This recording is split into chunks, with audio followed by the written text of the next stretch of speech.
দুদিকে বন্ধ ব্যস্ত জাতীয় সড়ক। জাতীয় সড়কের সামান্য উপর দিয়ে বেশ কয়েকবার চক্কর কাটল যুদ্ধবিমান। তা দেখার জন্য উৎসুক জনতা ভিড় জমিয়েছিল জাতীয় সড়কের উপর। যদিও সফলভাবে জাতীয় সড়কের আপৎকালীন রানওয়েতে বিমান ল্যান্ডিং করা সম্ভব হয়নি। সামান্য কিছুটা উপর দিয়েই চক্কর কেটে মহড়া শেষ করল যুদ্ধবিমান। তবে আপৎকালীন ক্ষেত্রে যে কোনো সময়ে জাতীয় সড়কে ওঠানামা করতে পারে এই যুদ্ধবিমান। একবার নয়, এ নিয়ে দুবার মহড়া করল ভারতীয় বায়ুসেনা।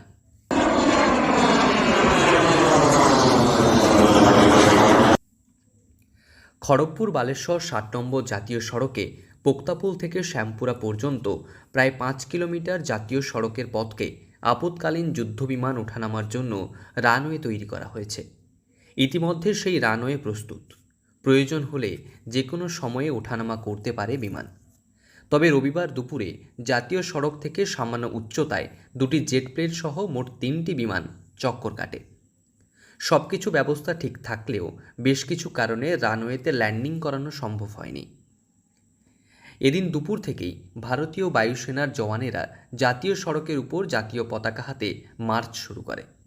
কিছুটা সময় পর জাতীয় সড়ক বরাবর দীর্ঘ প্রায় 5 কিলোমিটার পথ ঘিরে ফেলে তারা।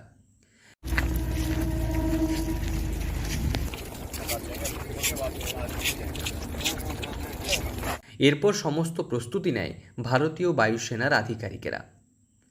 সূর্য সামান্য পশ্চিমে যেতেই আকাশের দক্ষিণ প্রান্ত থেকে জাতীয় সড়ক বরাবর সামান্য উচ্চতায় চক্কর কাটে দুটি জেট ফাইটার প্লেন সহ মোট 3টি যুদ্ধবিমান। আজকে দেখতে এসেছিলাম এখানে রানওয়ে, খবর পেলাম যে বিমান নামবে, এই জন্য এসেছিলাম। তবে নামেনি, মহড়া দিল অনেকক্ষণ ধরে, প্রায় 10-15 মিনিট ধরে দুটো প্লেন। প্রসঙ্গত, দীর্ঘ এই 5 কিলোমিটার জাতীয় সড়ক পথকে আপৎকালীনভাবে যুদ্ধবিমান ওঠানামার জন্য রানওয়ে করেছে কেন্দ্র সরকার। ইতিমধ্যে প্রধানমন্ত্রী নরেন্দ্র মোদীর হাত ধরে উদ্বোধন হয়েছে।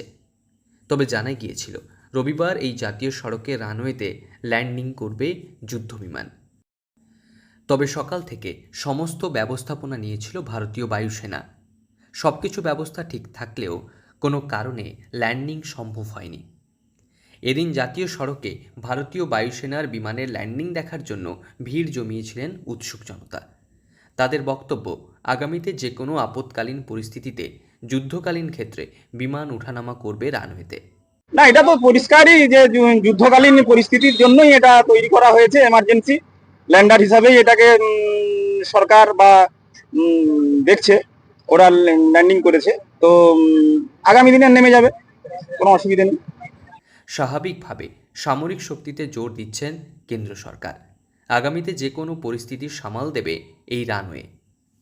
পশ্চিম মেদিনীপুর থেকে রঞ্জন চন্দ্রের রিপোর্ট, লোকাল 18 বাংলা।